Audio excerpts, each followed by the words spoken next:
1 minute to the show. No, I got about a minute.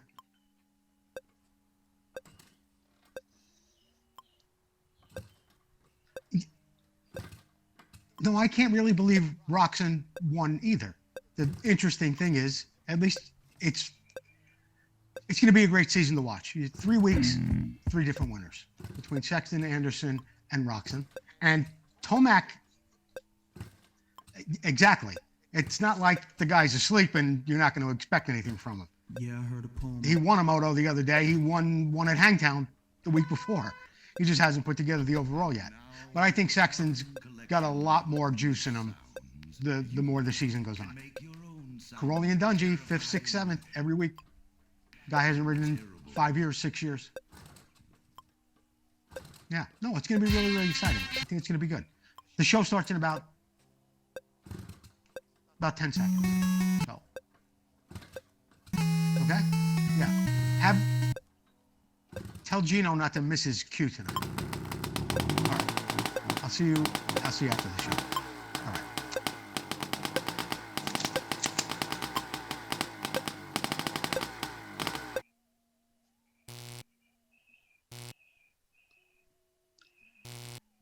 You're live. Let's get down to the starting line and I'll tell you what you're going to see on tonight's show. In the next time, try this segment. I've got a great little tip for you on a special tool that you could be using. We've got the Moto Showcase, and we've got it ×2 tonight. We've got a special Kawasaki that was sent in to us by Mark Hildebrand. Here's the problem. We've got some questions for you, and we've got some answers. What's it worth? A very nice original Bultaco in the What's It Worth segment tonight. We've got a Just How I See It, too, where I was asking a question throughout the week over on the Vintage Motocross Q&A Facebook page about what is the worst repair you've ever seen when you purchase the bike. You get the bike home, you start taking it apart, you find some strange things in there. We want you to comment throughout the show. Let us know what you've seen on some of the bikes that you have bought. We've got all that and a whole lot more coming up on Vintage Motocross Q&A.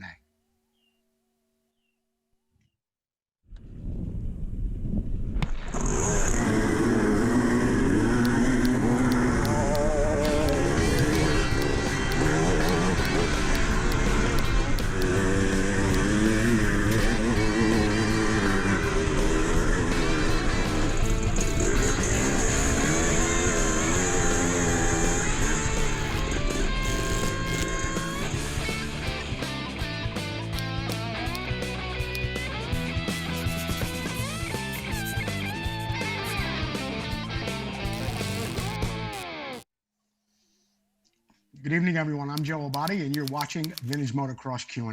Thank you for joining me tonight. And thank you, Jordan, Chelsea, and Susie, for helping me put the show together. And once again, you, the viewers at home, who've been very patient with me this week. Thanks for joining me tonight. Don't forget to keep sharing the show, whether you're on Facebook or you're on YouTube. If you are on YouTube, don't forget to comment Motion Pro. We will be giving away a sticker sheet just like this, compliments of Vinco. But you need to look at the Facebook page tomorrow to find out who the random share giveaway winner is, okay? Don't forget, keep sharing the show. Comment Motion Pro, somebody's gonna win that sticker sheet.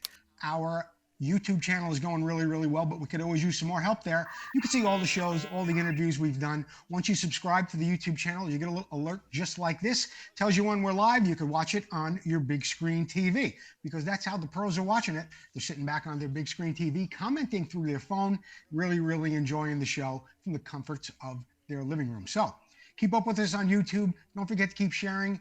Subscribe to the YouTube channel, and you can enjoy it on your big screen TV. As always, I want to thank our sponsors, Motion Pro, Vintco, Racer X Magazine, Preston Petty Products, Full Circle Racing Bills Pipes, the International Motocross Museum, and Sunrise Vapor Blasting. On tonight's Next Time Try This segment, I want to talk to you about some safety tips that you can take when removing cylinder studs like this, okay? We have a stud removal tool. It looks like this, looks like a socket. It's got some jaws inside, and it will grab the stud in either direction, whether you're tightening it or loosening it. Now, a lot of people, what they will do is they're tempted to use a ratchet like this because it's nice and long, and they can grab onto that stud, and they feel they have more leverage with the ratchet in place. But it's really not the best way to do it. Problem there being is that you're grabbing the stud near the top, and if it's in there really, really well, and you also have a problem with the steel stud starting to bite into the aluminum or magnesium case, it's going to be very difficult to get out, and you also risk twisting the stud higher by grabbing it higher. Yes, you want to use heat. You want to heat up the lower part of your case just like that, but don't grab it from the top. Put the stud removal tool all the way down at the bottom. If you have the proper wrench, that is always best. If not, for the amount of time you're going to be there, you could use a large crescent wrench like this, and you can twist it out. It's better to grab it by the bottom, as close to the bottom as possible. This way you're not stressing and twisting the whole length of the stud and risking snapping it off. So the next time you do it, put it all the way down to the bottom, whether you're taking it out or putting it on, and you'll get much better results, less chance that you're going to possibly snap off the stud at the base or ruin the threads at the top. So next time, try that. In the Moto Showcase tonight, we have something very, very special for you. We've got two bikes, two Kawasaki's that were sent in. The first one is a production bike that was sent in by Kevin Halsey. Great little story that goes along with this, and something special right after that. But let's get to the Kevin Halsey bike first. Hi, Joe. Just wanted to let you know that I finally got finished with the 1974 KX250. This bike was a survivor. It survived through a fire. Amazing it didn't melt down into a pile. We dug it out a long time ago, and then we restored it. It runs great. It now has the cylinder that's been bored. It's got a new piston, and as you can see, there are a lot of other goodies on it as well, including the seat, new clutch, new handlebars, new rear shocks, fork seals have been replaced, as everything was pretty damaged by the fire. In the meantime, we put a guard over the damaged portion of the pipe just in hopes to make it look a little bit better till we do put a regular pipe on there that is in much, much better condition. I want to thank you for putting the bike on the show, and we watch it every week. And you know what, Kevin, you did a beautiful job on this bike. I know you had to take it down to the frame and back. You rebuilt the engine, the carburetor. I'm sure every piece of rubber or anything made of plastic on the bike was destroyed. You did a great job really resurrecting this bike. I want to thank you for sending it in to us here at Vintage Motocross Q&A. We are going to send you a coffee mug just like this, compliments of Preston Petty Products and Vintage Motocross Q&A. Get me your mailing address, Kevin. I'll get something out to you. Our next bike, something very, very unusual, sent in to us by our friend Mark Hildebrand. I'm going to let Mark tell you more about it. Mark, take it away. Hi guys, I'm Mark Hildebrand from Nightmare Racing, and this is my 1982 SR 125 raced by Jeff Ward. And I'd like to show you some things on this bike that makes it different from a production bike. It's a full factory works bike, and I'll show you around. So this bike is actually set up for the outdoor series, and this one's actually set up for a mud race. The way I can tell it's set up for a mud race is they had a drum brake for the mud races, and they used a disc brake when it was dry. They hadn't perfected the disc brakes quite yet, so they had two different wheel options so they could switch back and forth. Also, on the hand aluminum tank, you can see this part's added on to hold extra fuel, so it'll make it through a 45-minute moto. You can check out the billet Unitrack system, magnesium hub, got a trick little brake adjuster down here. You can tell the swing arm is full factory, not like your production models. Full factory shock and reservoir. Really trick silencer on it. I was told that Kawasaki Heavy Industries charged $2,700 for this silencer when it came over from Japan to America. See the trick titanium bolts holding it together. Also, the triple clamps are tubular aluminum. It's the same material that they made the swing arm out of. They welded them all together. This one appears to have been repaired at one time. Also, you can see the knurling on the forks. All the works forks are knurled. A few things are different, not like the production bikes. Sandcast hubs on them, magnesium hubs, front and rear. And this is my 1982 SR 125 raced by Jeff Ward. Mark Hildebrand, thanks for sending that in. For doing so and sending us in such a great video, I would like to send you a Vintage Motocross Q&A t-shirt. Get a hold of me with your new slender size. I know you've dropped a couple of pounds, and I will be glad to get you a Vintage Motocross Q&A t-shirt. Thank you, Mark Hildebrand. Preston Petty Products. They've got a great special going on this week. They've got a front and rear MX fender in white and 3 number plates, all for just $125.50. Just $125.50 available from Preston Petty Products. Also, if you have a retail outlet or however you sell your parts retail, get a hold of Paul Stainerd if you want to become a Preston Petty dealer. It's a great way to make a couple extra bucks. Paul Stainerd, always there for everybody, doing a great job as always. Thank you, Paul Stainerd, for all you do for us here at the show. $125.50, 2 fenders and 3 plates. Let's get down to the Here's the Problem segment tonight. The first question comes from Jeff Kokoski. What other organizations than ARMA would you suggest Ron and I race with in the Northeast? Ron goes on a bit, saying that he and Ron and a couple of other friends went to a race this weekend at the Mid-Atlantic Northeast Regional event. While the event was great, the organization was not so good. I attended the same event last year as a spectator, and it didn't appear to be very well organized then. Our motos went way on into the afternoon. The riders' meeting was delayed by 45 minutes, and it didn't seem like they got the scoring correct either. Would you recommend any other organizations? I'm going to say this, Jeff, and I'm just going to spend a moment here, okay? Number one, as far as the Northeast goes, American Classic Racing is a fabulous organization, okay? I raced with them way back when they started. The first year they began, which I think was 2000 or 2001. I think it was 2000. Anyway, American Classic Racing, they go throughout the Northeast. They race at some really, really great tracks, including Southwick, Broome, Tioga. What's the other popular one down there? I think it's in West Virginia. Tomahawk, they're there. Budge Creek, they race at some really, really great tracks. Now, I have no beef with ARMA. They've been around a very, very long time. So I'm not here to say what's right or wrong in their organization. I have been to other events at times, Jeff, where other groups have organized an event or promoted an event. Sometimes it just doesn't go as smoothly as you'd like it to. You know, it's not something that people do every week. And I would just be really, really grateful that there's a place to go. I get it. It's frustrating. It just happens to be an ARMA event. I've been to many, many other ARMA events where things went absolutely flawlessly. Look at Mid-Ohio.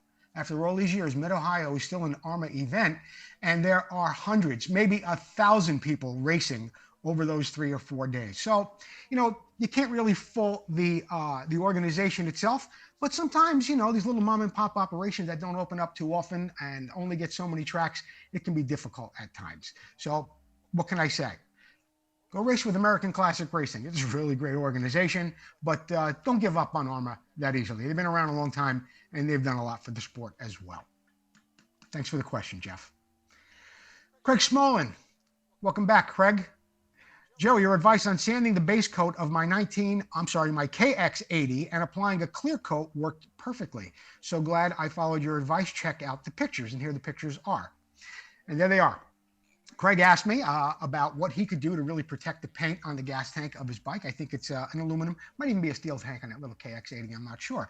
And I recommended this gloss, this Max Gloss, and it does work absolutely flawlessly. It is a 2-part clear, does have a little, has a little button on the bottom.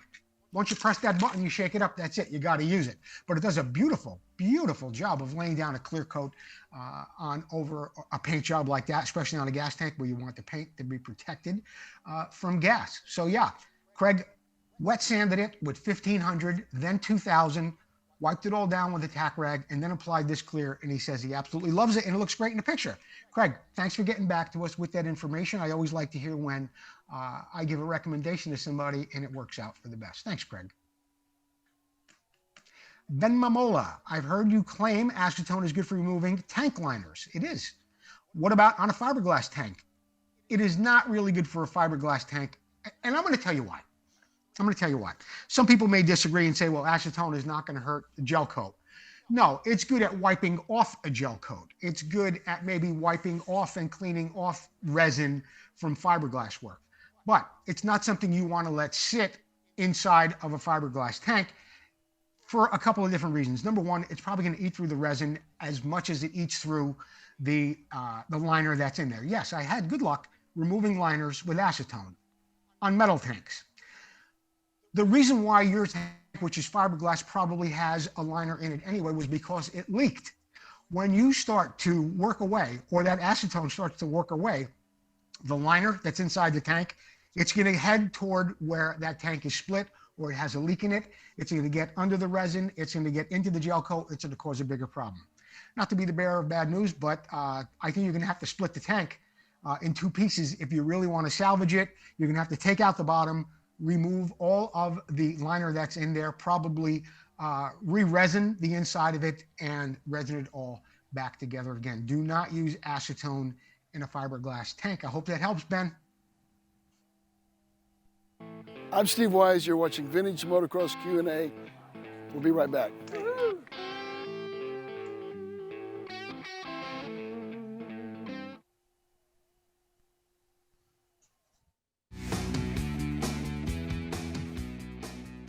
Hello everyone, Brandon here with Motion Pro, bringing you the Trick New Pro Plug sockets from Motion Pro. The Pro Plug sockets are a very clever design. They're heavy tool steel construction for durability.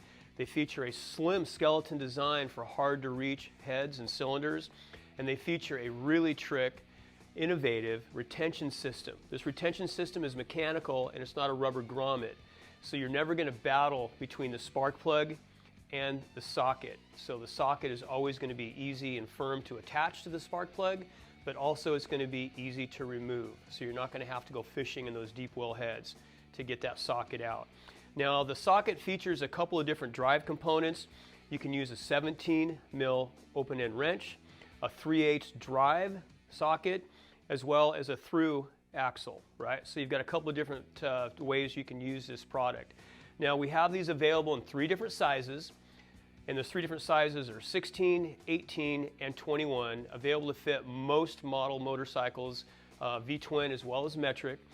Retail starts at $21.99 up to $22.99, available from your favorite retailer nationwide.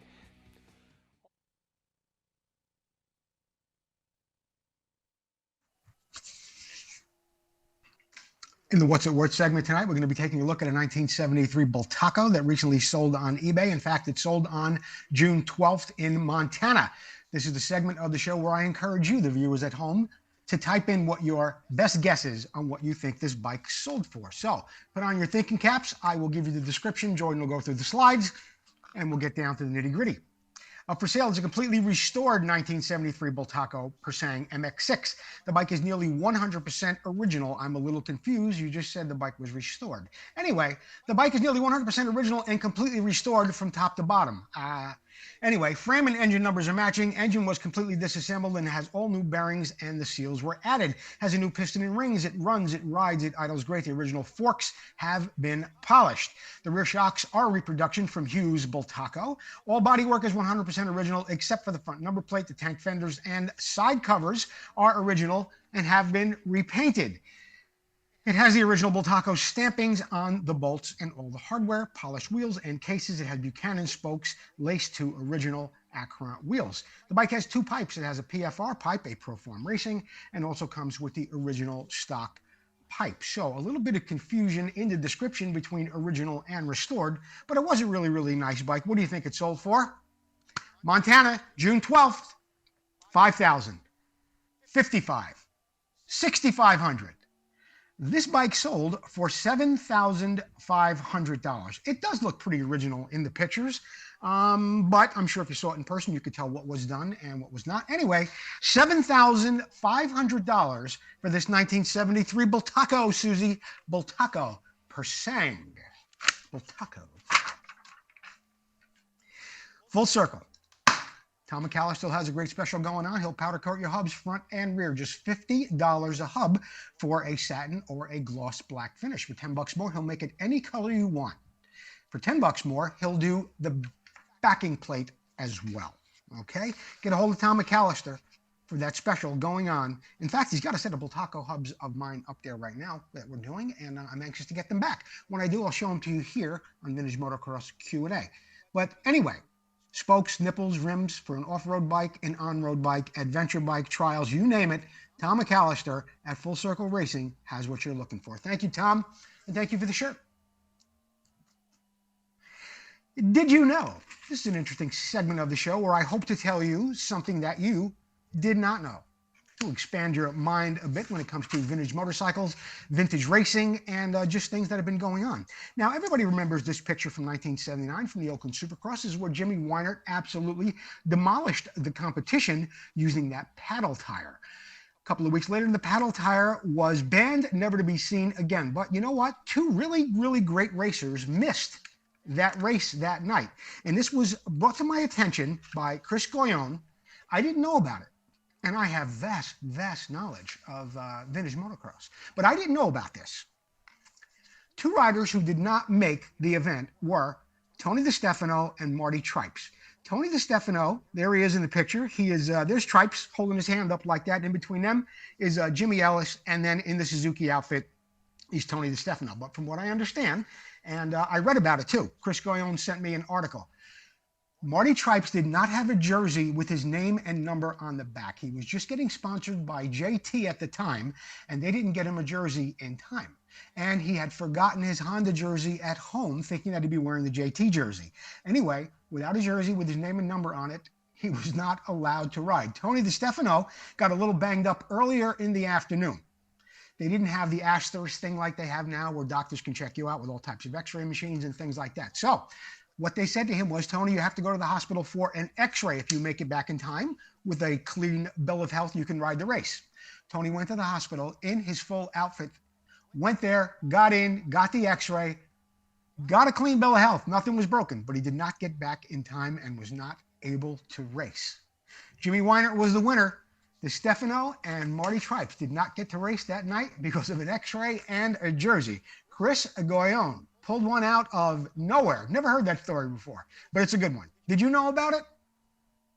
I never knew about it. Thanks, Chris. Sunrise Vapor Blasting. What a great job they do on all the stuff here we have in the shop. I've got a little Harley I'm coming down, the Python, and a lot of the parts on that bike were vapor blasted by Sunrise Vapor Blasting. Get a hold of my friend Mark Farriester, put it in the mail, get it to him. He does it in a day. Prices are exceptionally reasonable if it floats, flies, or rolls. Get it to Mark Farriester at Sunrise Vapor Blasting in Modesto. The best in the business. Thank you, Mark. Classic and vintage dirt bikes are more than a hobby. It's not just about the ride. It's about the work that goes in. The work that keeps you connected to the ride. It's about bringing the bike back to life and doing it with your own hands.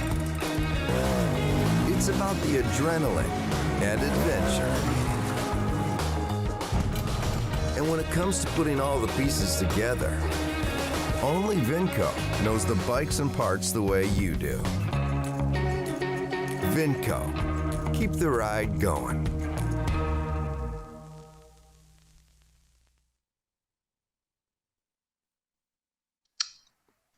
Just how I see a segment. That's what we had coming up. Now, we've all purchased a lot of bikes over the years, right? And some strange things you often find when you get a bike home and you begin to take it apart.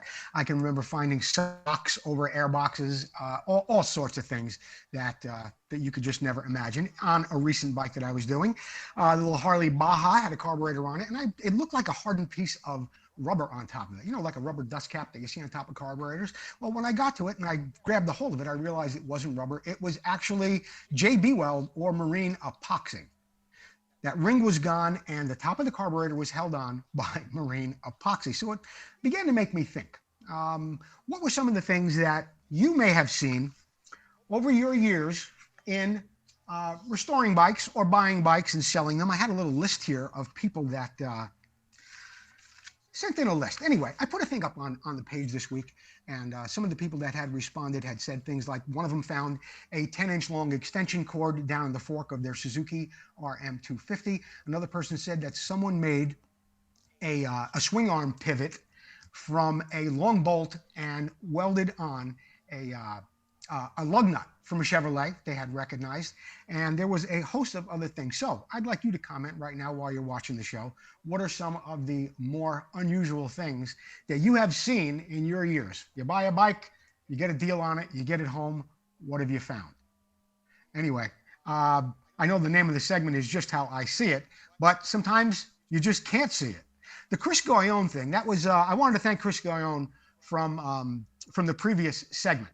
That's where that came from, the segment on Jimmy Weinert and Marty Tripes and DeStefano missing that race. But yeah, Chris Goyon. I just wanted to mention that once again. What's next, Jordan? Oh, I wanted to thank Kevin Bridges, Bob Messer, and Frank Vredes. Frank Vredes, of course, is from the Legends and Heroes Moto Tour. And we were up there last week at Hangtown, 2 weeks ago actually, but I just didn't have enough time to put a video together and show you what we saw. There was an incredible display that so many people like Dave Coupe, Charlie Yamada, and so many more have brought their bikes to be shown here at Hangtown under the tent of the Legends and Heroes display. There's some great bikes. There's Charlie's Honda right there. I know Dave Coupe had a bike there. Eric and Brad Harvey had a bike there, and a bunch of other guys too. It's a great way to display your bike. You get a free ticket usually for a race for doing so.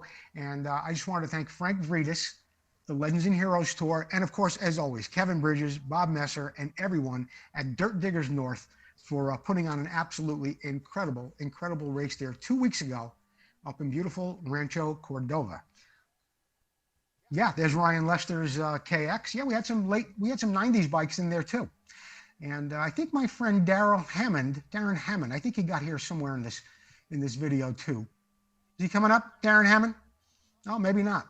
Beautiful 73 Mako. There was a lot of talk about this bike there too. Some people said it was a little confusing to them. It looked like a 74.5, but it had older rims on it, and just it was a very, very unusual piece. Anyway, there's Darren Hammond. There he is. He puts the ham in Hammond, that's for sure. Anyway, I just wanted to once again thank everybody. Frank Vredes, Kevin Bridges, Bob Messer, everyone who brought a bike, and everyone at the Dirt Diggers North. Thanks, everybody. Looking forward to being there next year. This Week in Motocross History is brought to you by Racer X Magazine, the finest motocross publication on your newsstand now and online. Don't forget to check them out. Always a great array of different information in here. Of course, all the modern stuff and all the dirt that's going on there, but they've got a nice little vintage section too. Thank you, Scott Wallenberg, Davey Coombs, everyone at Racer X. This Week in Motocross History, 1976. We've got Gaston and Marty Smith. The diminutive Belgium, a word that I have sometimes been associated with. The diminutive Belgium Suzuki rider Gaston Rayer continued his domination of the FIM 125cc World Motocross Championship, winning his 5th GP in 6 rounds to date, this time in Finland. It was an important win for Rayer because the interloper from America, Team Honda's Marty Smith, had won the previous round in Denmark, and he appeared to be building a lot of momentum. But Smith, the 2-time AMA 125cc champion, could not top Rayer that day. And the reigning FIM 125cc world champion, he went on to win that race. That was some season for Marty Smith, I'll tell you. If he didn't race in Europe that year, I think even Bob Hanna said he would have had his hands full and probably would not have overtaken Marty in 76 for the 125cc national championship. But it was Gaston that day. 1982, Donnie and RJ, of course, Ricky Johnson and Donnie Hansen. On a big and dramatic day in Colorado at the CDR Tech Track, the final round of the 1982 AMA 250cc National Motocross Championship played out. Team Yamaha's Rick Two-Hip Johnson, Yamaha's 17-year-old sensation, seemed to have the title in the bag, but overjumped a big downhill ski jump and collapsed his front wheel of his production-based YZ250. The title would instead go to Team Honda's Donnie Holeshot Hansen, who finished second on the day to Johnson's Yamaha's teammate, Brock Glover. It was the one and only AMA motocross title for Donnie Hansen, who would go on to win the 1982 AMA Supercross Championship as well. And I took that picture at the Carlsbad reunion a couple of years back. two great guys, Ricky Johnson and Donnie Holshot Henson. Lights out in Vegas. Ever hear of this? Ever hear of lights going out at a Supercross? It happened one night in Vegas in 1995, in one of the darkest, literally darkest nights in AMA's Supercross history. The lights at the Sam Boyd Stadium in Las Vegas failed just before the starting of the race. A long delay gave time for simmering riders to revolt and rear its head. The lights never did come back on, and several top riders, including Jeremy McGrath, who had already clinched his third straight title, Mike Kudrowski from Kawasaki, and a few other riders decided that portable lights were not enough, and they thought it was a bit dangerous. Jeff Emig and most of the remaining field thought the lights that were there were just fine. Fans came to see a race, and Jeffro said he was going to race that night. He would end up winning what turned out to be his first AMA 250cc Supercross main event that night. A little bit of an asterisk always next to his name because McGrath was not on the line. He was one of the guys that protested. So did Kudrowski. But that was Jeff Emig's first 250cc national or Supercross win, rather. The night the lights went out in Vegas. And that's what's happening in motocross history this week. We got some announcements coming up. I do want to recommend for another time to go visit Bill's Pipes on Facebook. All their information is on Facebook. You can get a hold of them through there. I want to thank Bill's Pipes for their time that they have been a sponsor here at Vintage Motocross Q&A. Get well to my good friend Randy Scott and Bill Severus. You're welcome back anytime. We've got some racing coming up. Missouri Vintage Motocross rounds 1 and 2. This is the season opener. It is in Hickston, Wisconsin. Hickston, Wisconsin. Happens Friday, 6/24. 24th of June on Friday. That's where it begins. The gates open at 7.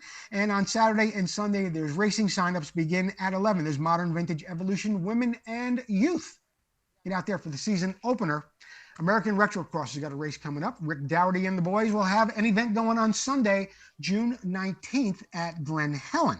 Now, there happens to be another event there on the same day. Tammy Greenhill and the Old School Scrambles group have a race going on the truck track. So if it's vintage motocross that you're after and you want to see old school scrambles or a variety of different motocross bikes, get over to Glen Helen on Sunday, June 19th. As always, kids ride for free. Gratitude of Rod Lake Racing. Good guy, Rod Lake. Finish line tonight is brought to you by the International Motocross Museum. We are working in conjunction with Terry Good and the International Motocross Museum. You will hear a lot about that museum over the next several months. I was at the first one last October, I think it was. It may have been September. Anyway, there were so many bikes there and so many riders who had actually ridden those championship bikes. Unfortunately, Joe Robert was not there, but this Puch 400, that was one of Joel's last factory bikes, was. You can get to see bikes like this, the Puch 400, along with Harry Everett's 250cc winning championship bike. There was Bob Hanna's bike there. There must have been 5 or 6 DeCoster bikes there. Not only will you see the bikes, this time around you will see Roger DeCoster, Bob Hanna, Garrett Walsink, Harry Everett's, Heike Mikkola with a rare trip to America, and so many more will be on hand. Now, you want to get over to the International Motocross Museum website and secure your ticket. Okay, tickets went fast last year. It's at a beautiful, beautiful venue. The food was fantastic. All the bikes were displayed, and it was just a great time. You're going to see a lot of people there that are very, very, very big in the industry. I saw a lot of people from different magazines there, other industry professionals, and of course, Roger, Heike, Bob Hanna, and so many more. Ricky Johnson did an unbelievable job as the MC last year. You get to see them. Get some autographs. Steve Wise was there. Warren Reed. I could go on and on. Get over to the International Motocross Museum website. Get yourself a ticket. In the meantime, if you don't think you can make that event, buy a hat, buy a shirt, buy a poster. Do what you can. We're trying to raise the money to get this museum off the ground. A building has been secured. Terry Good's got the bikes. A lot of guys like Dave Arnold, Gunnar Lindstrom, and so many more are involved from the ground on up. I'm proud to be a part of it. I'm going to be doing everything I can to help promote it. This year, the fundraiser is on September 21st. That is 3 days before the Motocross the Nations, which is at Redbud, just a couple of hours away. So if you are just looking to OD on motocross and vintage motocross that week, get out to the Midwest. International Motocross Museum fundraiser. Motocross the Nations over at Redbud. It all happens September 21st Thank you, Terry Good. And by the way, I was checking out this book today that Terry Good sent me. I think I actually purchased it a while back. Great book. Legendary Motocross Bikes. All these bikes on display. Get out there. I'll be there. Vintage Motocross t-shirts and hoodies are still available in both gray and white. It has our logo across the front, my autograph across the back, just $19.99. Get them while they last. Vintage Motocross Q&A sponsorship opportunities are still available. As I told you a little bit earlier, Mark Farriester just re-upped for another 3 months. Preston Petty Products been on for 2 years. Motion Pro's been on for 2 years. We've got the Sunrise Vapor Blasting, Racer X, Northwest Mako CZ still on the scene. Full circle, Preston Petty. You know them all. You know why they're here? Because they're seeing results from Vintage Motocross Q&A. We're reaching 20,000 people a week plus YouTube, and we're on 2 channels. And we're on 2 channels on Long Island. That came out of nowhere. That wraps it up for this episode of Vintage Motocross Q&A. Gino's a big ham. Rocco's outside. And thank you all for watching the show. We'll see you next time on Vintage Motocross Q&A. Who's there, Gino? Who's there? Go get him, Gino. That was funny. That was pretty funny.